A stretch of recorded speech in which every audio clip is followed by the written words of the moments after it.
ಪಾಕ್ ಜೊತೆ ವಿಚಾರದಲ್ಲಿ ಕಾಂಗ್ರೆಸ್ ಬದಿಯ ನೀತಿ ಪಾಕ್ ಜೊತೆ ಯುದ್ಧ ನೀತಿಯಲ್ಲಿ ಕಾಂಗ್ರೆಸ್ ಎರಡು ನೀತಿ ಅನುಸರಿಸ್ತಾ ಇದೆ ಅಂತ ಹೇಳಿ ದೇವೇಗೌಡರು ಆರೋಪ ಮಾಡಿದ್ದಾರೆ. ಕಾಂಗ್ರೆಸ್ ಈ ಬಗೆಯ ನೀತಿಯನ್ನ ಅನುಸರಿಸ್ತಾ ಇದೆ ಪಾಕಿಸ್ತಾನದ ವಿಚಾರದಲ್ಲಿ ಅಂತ. ದೇವೇಗೌಡರು ಬಿಜೆಪಿ ಜೊತೆ ಸೇರ್ಕೊಳ್ಳೋಕ್ಕಿಂತ ಮುಂಚಿತವಾಗಿ ನರೇಂದ್ರ ಮೋದಿ ಅವ್ರ ಬಗ್ಗೆ ಏನ್ ಮಾತಾಡ್ತಾ ಇದ್ರು, ಕೇಂದ್ರ ಸರ್ಕಾರದ ಬಗ್ಗೆ ಏನ್ ಮಾತಾಡ್ತಾ ಇದ್ರು, ಈಗೇನ್ ಮಾತಾಡ್ತಾ ಇದ್ದಾರೆ? ಇಪ್ಪದಿ ನೀತಿ ಯಾರಿಗಿರೋದು? ದೇವೇಗೌಡರಿಗೆ. ಹಿಂದೂ ಕಾರ್ಯಕರ್ತನ ಹತ್ಯೆ ಮಾಡ್ತೀನಿ ಅಂತ ಪೋಸ್ಟ್ ಹಾಕಿದ್ದಾರೆ ಸರ್, ಈ ಬಗ್ಗೆ ಏನ್ ಹೇಳ್ತೀರಿ?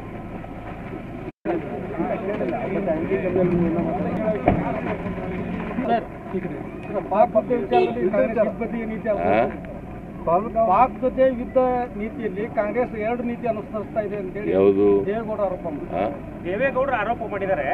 ಕಾಂಗ್ರೆಸ್ ಈ ಬಗೆಯ ನೀತಿಯನ್ನ ಅನುಸರಿಸ್ತಾ ಇದೆ ಪಾಕಿಸ್ತಾನದ ವಿಚಾರದಲ್ಲಿ ಅಂತ. ದೇವೇಗೌಡರು ಬಿಜೆಪಿ ಜೊತೆ ಸೇರ್ಕೊಳ್ಳೋಕ್ಕಿಂತ ಮುಂಚಿತವಾಗಿ ನರೇಂದ್ರ ಮೋದಿ ಅವ್ರ ಬಗ್ಗೆ ಏನ್ ಮಾತಾಡ್ತಾ ಇದ್ರು, ಕೇಂದ್ರ ಸರ್ಕಾರದ ಬಗ್ಗೆ ಏನ್ ಮಾತಾಡ್ತಾ ಇದ್ರು, ಈಗೇನ್ ಮಾತಾಡ್ತಾ ಇದ್ದಾರೆ?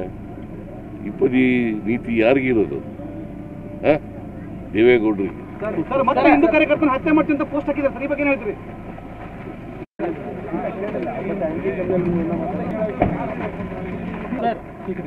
ಪಾಕ್ ಜೊತೆ ವಿಚಾರದಲ್ಲಿ ಕಾಂಗ್ರೆಸ್ ಬದಿಯ ನೀತಿ ಪಾಕ್ ಜೊತೆ ಯುದ್ಧ ನೀತಿಯಲ್ಲಿ ಕಾಂಗ್ರೆಸ್ ಎರಡು ನೀತಿ ಅನುಸರಿಸ್ತಾ ಇದೆ ಅಂತ ಹೇಳಿ ದೇವೇಗೌಡರು ಆರೋಪ ಮಾಡಿದ್ದಾರೆ.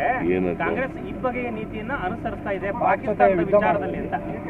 ದೇವೇಗೌಡರು ಬಿಜೆಪಿ ಜೊತೆ ಸೇರ್ಕೊಳ್ಳೋಕ್ಕಿಂತ ಮುಂಚಿತವಾಗಿ ನರೇಂದ್ರ ಮೋದಿ ಅವ್ರ ಬಗ್ಗೆ ಏನ್ ಮಾತಾಡ್ತಾ ಇದ್ರು, ಕೇಂದ್ರ ಸರ್ಕಾರದ ಬಗ್ಗೆ ಏನ್ ಮಾತಾಡ್ತಾ ಇದ್ರು, ಈಗೇನ್ ಮಾತಾಡ್ತಾ ಇದ್ದಾರೆ? ಇಪ್ಪದಿ ನೀತಿ ಯಾರಿಗಿರೋದು? ದೇವೇಗೌಡರಿಗೆ.